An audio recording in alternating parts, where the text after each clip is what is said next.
Subscribe करंतु विपिन बिहारी सामल channel को press करंतु पाखरे थिबा बेल आइकन को जा फल रे प्रतिदिन अपलोड होउथिबा आध्यात्मिक कथावस्तु को आपण माने सुनि परिबे। ओम गुरुदेवाय नमः। ओम गुरुदेवाय नमः। ओम गुरुदेवाय नमः। नीलाचल निवासाय नित्याय परमात्मने बलभद्र सुभद्राभ्यां श्री जगन्नाथाय ते नमः। श्री जगन्नाथाय ते नमः। श्री जगन्नाथाय ते नमः। सर्वप्रथमे जगतर नाथ जगन्नाथ श्रीकृष्ण केशवंकर अभय चरणार बिंद जुगली कोटि कोटि अनंत कोटि बार भूमिपात साष्टांग दंडवत तत्परे ए कथावस्तु को दिन दिन धरी श्रवण करुथिबा समस्त सदात्मा दिव्यात्मा चिदात्मा मानंकु मोर हृदयर गभीरतम प्रदेशरु निष्कपट चित्तरे सश्रद्ध गुरुस्वामी प्रणाम प्रीति भरा नमस्कार। सजन वृंद आज होछि पवित्र श्रावण मासर पूर्णिमा दिन। श्रावण मासर पवित्र पूर्णिमा तिथि को अनेक नाम रे नामित करा जायछि।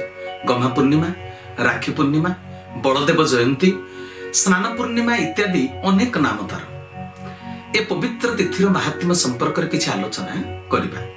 द्वापर जुगरे प्रभु श्रीकृष्ण चंद्र धरावतरण करिवार अव्यवहित पूर्वरु लीला सहयोगी पारिषद भावरे शेषनाग अनंत को धरापृष्ठ को प्रेरण करथिले। प्रभु बलरामकर आविर्भाव बड़ विचित्र प्रकार रहिथिला।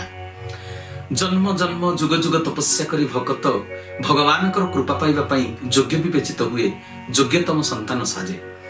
भक्त निजर बांछा अनुसार प्रभुंक ठारू वर प्राप्त करिथाय। कर्म अनुसार फल प्राप्ति। कहीं कहीं भगवान को पुत्र रूप में पाइबा को इच्छा करिथांती। एक कथा आपण माने पुराण पढ़ी जानिथिबे। भगवान को मां हेबा पई वर प्राप्ति करी योग्यता अर्जन करिथिबा 3 जन तपस्वी त्रेतया जुगरे मां हेबार सौभाग्य अर्जन करिथिले। आपण माने कथा जानती। बापार सौभाग्य एकमात्र जने दशरथ पाइला बेलकु त्रेतया जुगरे मार सौभाग्य पाइथिले कौशल्या, कैकेयी आ सुमित्रा। द्वापर जुगरे 2 जन पिता और 2 जन माता प्रभु को पुत्र रूप में पाइबार वर भिक्षा करथिले। कामना मध्य तांकर पूर्ण करथिले प्रभु। सेमाने हेले नंद, वसुदेव, जशोदा और देवकी। 4 जन माँ बापा को संतुष्ट करिबा पई भगवान तांकर पुत्र रूप में अवतीर्ण होइथिले। आउ जने मार बलिदान कहिले न सरे। से होचंती वसुदेवंकर अन्यतमा पत्नी रोहिणी देवी। कंसर भୟରେ रोहिणी गोपपुर रे नंदराजांक घरे आश्रय नेथिले। देवकी वसुदेव कंसर बंदीशाला रे रही जेतिकी दुख पाउथिले, स्वामी और देवकीर दुखरे दुखिता हेई राजवास भितरे थिले मध्य रोहिणी सुखरे नथिले। से मध्य दुखिता थिले। सबु बेले रोहिणी अनंत शेष नागंको प्रार्थना करंती एवं पूजा करंती ए दुखरु निवृत्ति हेबा पाई। गोटी गोटी करी 6 पुओ को कंस हत्या कला परे सप्तम गर्भरे से सनाग अनंत प्रभुंक लीला सहयोगी हेबा पई देवकींक गर्भरे स्थान पाइथिले। प्रभु सर्वशक्तिमान हेले मध्य साधारण मनीष भली स्वाभाविक भावरे लीला करंती। तांकर सर्वशक्तिमान महिमा को से लुचि रखंती। गर्भधारणर 8म मासरे प्रभु परमेश्वर जोगमाया को निर्देश कले देवकींक गर्भरु बलराम को नै नंदघरे आश्रिता होइतिबा रोहिणीक गर्भरे स्थापन करिबा पाई। जोगमाया तांको माया बଳରେ देवकींक गर्भहरण करी प्रभुंक आज्ञा पालन करी रोहिणीक गर्भरे बलदेवଙ୍କୁ नै स्थापन करिदेले। माता रोहिणी मात्र 2 मास गर्भरे धारण कला परे पवित्र श्रावण पूर्णिमा दिवसरे प्रभु बलरामଙ୍କୁ धरावतरण कराइथिले। सजन वृंद, कली जुगर चिकित्सा विज्ञान आउ द्वापर जुगर चिकित्सा विज्ञान भितरे आपण एथिरु किछि फरक बुझी पारुथिबे। आम भारतीय संस्कृति रे साधु संत महापुरुष समाज संस्कारक जननायक धर्मगुरु और अवतार ये समस्त आदिंकर जन्म जयंती को आग्रहर सहित आमे माने दृढ़ विश्वासर सहित पालन करि थांते। ए पवित्र दिवस पालनर अंतराल रे थिबा एक समाज सचेतनता और जीवन दर्शन को मु आज कहिबाकु जाउछि जे प्रभु बलदेवंकर जयंती को आमे पालन करिवार अंतराल रे कोन दर्शन लुचि रहिछि। आम संस्कृति रे देवादेवींकर हाथ रे थिबा आयुध बा अस्त्रर गोटे गोटे महत्व अछि। एकथा निश्चित रूप रे आपण माने जानंती। प्रभु बलरामंकर हस्त रे आयुध आकार रे शोभा पाउछि हळ आ मुसळ। पृथ्वी को जो लंगड़ द्वारा कर्षण करी अन्न शस्य उत्पादन निमंते चाष उपयोगी करा जाए से लंगड़ हेउछि प्रभु बलरामंकर आयुध। हल मुसळ को धारण करथिबारु तांकर अन्य नाम होछि हलधर। भारत ହେଉଛି ଦେବଭୂମି, ପୁଣ୍ୟଭୂମି, ଯେଉଁଠି ଯୁଗଲୀଳା ପାଇଁ ପ୍ରଭୁ ଅବତାର ଗ୍ରହଣ କରନ୍ତି। ଆଉ ଭାରତ ହେଉଛି କୃଷି ପ୍ରଧାନ ଦେଶ। ଭାରତର ଜନଜୀବନ ସହିତ ଅବତାର ଲୀଳାର ନିବିଡ଼ ସମ୍ପର୍କ ରହିଥାଏ ସଜନ ବୃନ୍ଦ। ସତ୍ୟ ଯୁଗରେ ଅଧିକାଂଶ ମଣିଷ ଥିଲେ ବ୍ରହ୍ମଦର୍ଶୀ ତପସ୍ୱୀ। ପ୍ରଭୁ ସେହି ବ୍ରହ୍ମଦର୍ଶୀ ତପସ୍ୱୀଙ୍କ କୋଳମଣ୍ଡନ କରି ଲୀଳା କରିଥିଲେ। କଶ୍ୟପ ଋଷି ଜନନୀ ଅଦିତିଙ୍କର କୋଳମଣ୍ଡନ କରି ପ୍ରଭୁ ବାମନ ଦେବତା ଧରାବର୍ତ୍ତନ କରିଥିଲେ। ତ୍ରେତୟା ଯୁଗ ହେଉଛି ଯଜ୍ଞର ଯୁଗ। ତ୍ରେତୟା ଯୁଗରେ ଜନ୍ମକୁ ନେଇ ବର୍ଣ୍ଣବୈଷମ୍ୟ ଆରୋପ ହୋଇ ସାରିଥିଲା। ତେଣୁ ପ୍ରଭୁ ତ୍ରେତୟା ଯୁଗରେ କ୍ଷତ୍ରିୟ ରାଜା ଦଶରଥଙ୍କର କୋଳମଣ୍ଡନ କରି ଅବତାର ଗ୍ରହଣ କରିଥିଲେ। ଦ୍ୱାପର ଯୁଗରେ ବର୍ଣ୍ଣ ବିଧାନର କ୍ରମ ରକ୍ଷା କରି ପ୍ରଭୁ ଜନ୍ମ ଅପେକ୍ଷା କର୍ମକୁ ପ୍ରାଧାନ୍ୟ ଦେଇ ଗୋପପୁରରେ ବୈଶ୍ୟ କର୍ମ କରୁଥିବା ପିତାମାତାଙ୍କ ଗହଣରେ ବାଲ୍ୟଲୀଳା କରିଛନ୍ତି। ଭଗବାନ ଶ୍ରୀକୃଷ୍ଣ ଓ ପ୍ରଭୁ ବଳରାମ ଉଭୟ ବୈଶ୍ୟର କର୍ମ ପରମ୍ପରା ତାଙ୍କ ଜୀବନ ଆଦର୍ଶରେ ଏ ଜଗତବାସୀଙ୍କୁ ଦର୍ଶାଇ ଦେଇଛନ୍ତି। ଗୋପପୁରରେ ଗୋବର୍ଦ୍ଧନ ପୂଜା କରାଇ ସେ ଜଗତବାସୀଙ୍କୁ ଜଣାଇ ଦେଲେ ଯେ ପ୍ରତ୍ୟେକ ଭାରତୀୟ ଗୋ ପାଳନ କରିବା ଉଚିତ। ଗାଈ ବାଛୁରୀର ବଞ୍ଚିବା ପାଇଁ ଯୋଉ ଖାଦ୍ୟ ଦରକାର ତାହା ଅଛି ଜଙ୍ଗଲରେ ଆଉ ପାହାଡ। ଯେଉଁ ପାହାଡ ଜଙ୍ଗଲ ହେଉଛି ଗାଈ ବାଛୁରୀଙ୍କର ଖାଦ୍ୟର ଭଣ୍ଡାର ଘର। ତାଙ୍କୁ ପୂଜା କରିବା ଦରକାର। ପୂଜା କରିବାର ଅର୍ଥ ତାକୁ ନଷ୍ଟ ନକରି ସୁରକ୍ଷା ଦେବା। ତେଣୁ ସେ ପୂଜାର ବିଧାନ ଦେଲେ। ଯାହାକୁ ପୂଜା ଦେବା ତାକୁ ଭକ୍ତି କରିବା, ତାକୁ ସମ୍ମାନ ଦେବା, ତାକୁ ହତ୍ୟା କରିବା କେମିତି? ତେଣୁ ଗଛ କାଟିବା ନାହିଁ। ଏ ଶିକ୍ଷାଟା ଦେଇଛନ୍ତି ପ୍ରଭୁ କୃଷ୍ଣଚନ୍ଦ୍ର ଗୋପପୁରବାସୀଙ୍କ ମାଧ୍ୟମରେ ଏ ଜଗତବାସୀଙ୍କୁ। ଜଙ୍ଗଲ ନଷ୍ଟ ନ ହେବାର ବ୍ୟବସ୍ଥା କରିଥିଲେ ପ୍ରଭୁ ଶ୍ରୀକୃଷ୍ଣ। ଜଙ୍ଗଲ ସୁରକ୍ଷିତ ହେଲେ ବର୍ଷା ଭଲ ହେବ, ବର୍ଷା ଭଲ ହେଲେ ଚାଷ ମଧ୍ୟ ଭଲ ହେବ। ଭଗବାନ ଶ୍ରୀକୃଷ୍ଣ କେତେ ବଡ଼ ସମାଜ ସଚେତନତା କାର୍ଯ୍ୟକ୍ରମ କରାଇଥିଲେ ଗୋବର୍ଦ୍ଧନ ପୂଜା ମାଧ୍ୟମରେ ଆପଣମାନେ ଚିନ୍ତା କରନ୍ତୁ। ଜଙ୍ଗଲ ପାହାଡର ଘାସ ଖାଇ ଗୋମାତା ଜୀବନ ଧାରଣ କରିବ। ଶରୀରର ପୁଷ୍ଟି ସାଧନ ପାଇଁ ଆମମାନଙ୍କ ପାଇଁ ସେ କ୍ଷୀର ପ୍ରଦାନ କରିବ। କ୍ଷୀରରୁ ଘିଅ ତିଆରି ହେଲେ ଯଜ୍ଞ ସମ୍ପାଦନ ହେବ। ପ୍ରଭୁ ଶ୍ରୀକୃଷ୍ଣ ବଳରାମ କ୍ଷୀର ଦହି ଛେନା ଖାଇ ଜଗତକୁ ସାତ୍ବିକ ଭୋଜନ କରିବାର ଆଚରଣ ଶିକ୍ଷା ମଧ୍ୟ ଦେଇଛନ୍ତି। ପ୍ରଭୁଙ୍କ ଆଦର୍ଶରେ ଅନୁପ୍ରାଣିତ ହୋଇ ସାତ୍ବିକ ଭୋଜନ କଲେ ଶ୍ରୀମଦ୍ ଗୀତା ଭଳି ସର୍ବଶ୍ରେଷ୍ଠ ଜ୍ଞାନର ଅଧିକାରୀ ମଣିଷ ହେଇପାରିବ। ଭଗବାନ ଶ୍ରୀକୃଷ୍ଣ ଗୋମାତାର ସେବା ପୂଜା କରିବାର ଆମମାନଙ୍କୁ ଶିକ୍ଷା ଦେଇଛନ୍ତି। ନିଜେ ଗୋଚାରଣ କରି ଗୋ ପାଳନ କରି ଗୋପାଳ ନାମକୁ ମଧ୍ୟ ସାର୍ଥକ କରିଛନ୍ତି। ଯିଏ ଗୋ ପାଳନ କରେ ସେ ବୈଶ୍ୟ, ଯିଏ ଚାଷ କାର୍ଯ୍ୟ କରେ ସେ ମଧ୍ୟ ବୈଶ୍ୟ। ପ୍ରଭୁ ଶ୍ରୀକୃଷ୍ଣ ଜଙ୍ଗଲ ସୁରକ୍ଷା ଓ ଗୋ ପାଳନର ଶିକ୍ଷା ଦେଲା ବେଳକୁ ପ୍ରଭୁ ବଳରାମ ମଣିଷ ସମାଜକୁ ଖାଦ୍ୟ ଯୋଗାଇବାର ଚାଷ କାର୍ଯ୍ୟ ପାଇଁ ଶିକ୍ଷା ଦେଲେ। କାରଣ ତାଙ୍କର ଆୟୁଧ ହେଉଛି ଲଙ୍ଗଳ। ଚାଷ କାର୍ଯ୍ୟ ପାଇଁ ପ୍ରଚୁର ବଳ ଦରକାର। ପ୍ରଭୁ ଶ୍ରୀକୃଷ୍ଣ ହେଉଛନ୍ତି ଜ୍ଞାନର ପ୍ରତୀକ, ଆଉ ପ୍ରଭୁ ବଳରାମ ବଳର ପ୍ରତୀକ।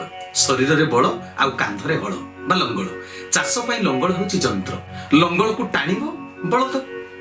ଗାଈ ଯେଉଁ ପୁରୁଷ ସନ୍ତାନ ଜନ୍ମ ଦିଏ ତାକୁ ଚାଷ କାର୍ଯ୍ୟରେ ଲଗାଯାଏ। ଗୋମାତାକୁ ତ ସବୁଦିନ ପୂଜା ଦେବାର ବିଧାନ ଆମର ସଂସ୍କୃତିରେ ରହିଛି। ଯାଗଯଜ୍ଞରେ ଗୋମାତାକୁ ସୁରଭି ରୂପରେ ବରଣ କରି ମଧ୍ୟ ପୂଜା ଦିଆଯାଉଛି। ବର୍ଷକରେ ଗୋଟିଏ ଦିନ ଚାଷ କାର୍ଯ୍ୟ କରୁଥିବା ବଳଦକୁ ପୂଜା ଦିଆଯାଏ। ସେ ଦିନଟି ହେଉଛି ଆଜି ପବିତ୍ର ଶ୍ରାବଣ ପୂର୍ଣ୍ଣିମା।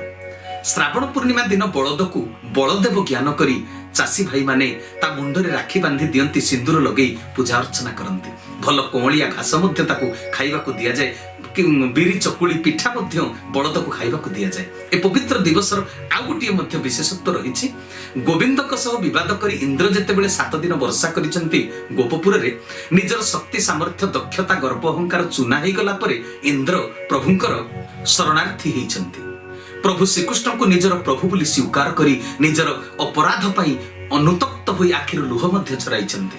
ପୁରନ୍ଦର ତାଙ୍କର ନୟନ ବିଗଳିତ ଜଳରେ ପ୍ରଭୁଙ୍କର କଠଉ ପିନ୍ଧା ପାଦ ପଦ୍ମକୁ ଧୌତ କରିଦେଇଥିଲେ। ସେଦିନ ଏପରି ଶୁଭ ମୁହୂର୍ତ୍ତରେ ଦେବତାମାନେ ମଧ୍ୟ ଆକାଶରୁ ପୁଷ୍ପବୃଷ୍ଟି କରିଥିଲେ। ଏହି ଶ୍ରାବଣ ପୂର୍ଣ୍ଣିମା ହେଉଛି ଶ୍ରୀପାଦୁକା ସ୍ନାନ ଦିବସ। ମହାପୁରୁଷ ଅଚ୍ୟୁତାନନ୍ଦ ତାଙ୍କର ସ୍ୱରଚିତ ଗୁରୁଭକ୍ତି ଗୀତାରେ ସଦ୍ଗୁରୁଙ୍କ ମହିମା ଓ ପାଦପଦ୍ମର ମହିମାକୁ ଅତି ନିଗୁଢ଼ ଭାବରେ ବର୍ଣ୍ଣନା କରିଛନ୍ତି। ଏହି ଦିବସରେ ତେଣୁ ଧର୍ମ ଅନୁଷ୍ଠାନ ମାନଙ୍କରେ ମନ୍ଦିରରେ ପ୍ରଭୁଙ୍କର ପାଦକୁ ପଞ୍ଚତୀର୍ଥ ଜଳରେ ସ୍ନାନ କରାଯାଏ। ତ୍ରିଦେବଙ୍କର ସମାହାର ଗୁରୁଦେବଙ୍କର ଶ୍ରୀପାଦୁକାକୁ ମଧ୍ୟ ଆଜିର ପବିତ୍ର ଦିବସରେ ସ୍ନାନ କରାଯାଏ। ଭକ୍ତ ଭକ୍ତା ମାନେ ନିଜ ନିଜର ଇଷ୍ଟ ଦେବତାଙ୍କୁ ପବିତ୍ର ନଦ ନଦୀ ଝରଣାରୁ ଜଳ ବହନ କରି ଆନନ୍ଦ ଚିତ୍ତରେ ଧୌତ କରିଥାନ୍ତି। ଆଜିର ପବିତ୍ର ଦିବସରେ ପବିତ୍ର ସ୍ୱର୍ଣ୍ଣକ୍ଷେତ୍ର ଧାମରେ ମୋର ଚିର ଆରାଧ୍ୟ ଗୁରୁଦେବ ଠାକୁର ଶ୍ରୀ ଶ୍ରୀ ଶ୍ରୀ କେଶବଚନ୍ଦ୍ରଙ୍କ ଶ୍ରୀଚରଣ ଶ୍ରୀପାଦୁକାକୁ ପଞ୍ଚତୀର୍ଥ ଜଳରେ ସ୍ନାନ କରାଯାଏ, ପୂଜା କରାଯାଏ। ତା ସଙ୍ଗେ ସଙ୍ଗେ ପୁଣ୍ୟତୋୟା ଜରିଆ ନଦୀର ଜଳରେ ଭକ୍ତ ଶିଷ୍ୟ ଅନୁଗତ ଆଶ୍ରିତ ଅନୁପ୍ରାଣିତ ସଦାତ୍ମା ମାନେ ପ୍ରଭୁଙ୍କର ଶ୍ରୀପାଦୁକାକୁ ସ୍ନାନ କରାନ୍ତି। ସିଦ୍ଧ ସାଧକ ରକ୍ଷିତ ଦାସଙ୍କ ଭାଷାରେ ଜରିଆ ନଦୀ ହେଉଛି ସରସ୍ୱତୀ ନଦୀ। से जरिया नदी प्रभु केशवचंद्र श्रीपादुका को स्नान करा जाए। महागुप्त पद्मकल पर महापुरुष अरक्षित दास सुंदर भाव में कहते जरिया नामक गोटे सरस्वती नदी कहली तो आगे राम लय कर भेदी। महापुरुष अच्युतानंद गोस्वामी कलियागत भविष्यत मालिकार उल्लेख करिसेंती गुप्त क्षीरधार जरिया नई दक्षिण तटे जनमी विमुही। आज दिनटी आउ गोटे कथा गुरुत्वपूर्ण रही। आज पवित्र दिवस भाई भौणी मध्य निबिड़ संपर्क रक्षा स्मरणीय दिवस। एबे तो वर्षर 365 दिन को कौन एक दिवस रूप में पालन करा जाउछि। Mother's day, father's day, brother's day एमती अनेक। राखी बांधिबा आम मानकर छोट बयस ये परंपराटा थिला, किंतु बापा जेजे बापा कहती तांको छोट बयस राखी बांधिबा परंपराटा प्राय नथिला। तेबे जहा हेउ एहार सकारात्मक दिगटी है भाई भौणी संपर्क को सुदृढ़ करिवार एहा एक सुंदर प्रयास। ए परंपरा को जी भी आरंभ करिसंती निश्चित भाव से प्रशंसार योग्य। भगवान श्रीकृष्ण और प्रभु बलरामंकर गेल्ही भौणी थिले सुभद्रा भौणी। सुभद्रा को दुहे अति भल पाउथिले। भगवान बलरामंकर इच्छा विरुद्ध सुभद्रा जिते अर्जुन को विवाह करथिले परवर्ती मुहूर्त भौणीर दोष को बलराम क्षमा कर देइछन्ते। तेणु एथुरा आमे शिक्षा कोन पाइले ना पवित्र दिवस रे केही काहाको रोष न करी केही काहार दोष न धरी आमे ई शिक्षा अर्जन करिवा। भौणी होउची आमर सबुठारु अति प्रियतमा। सेइतिपई तो जगन्नाथ महाप्रभु रत्नवेदी उपरे मां सुभद्रा को बसैचंती लक्ष्मी को पई बरं सेपरेट माने स्वतंत्र मंदिर तैयारी कर देइचंती। तुमे से मंदिर रो पाटराणी ही तुमे रही पार, किंतु मो जगारे मो भौणी शोभा पाइबो, जगत देखिबो भाई भौणीर संपर्क केते निबिड़।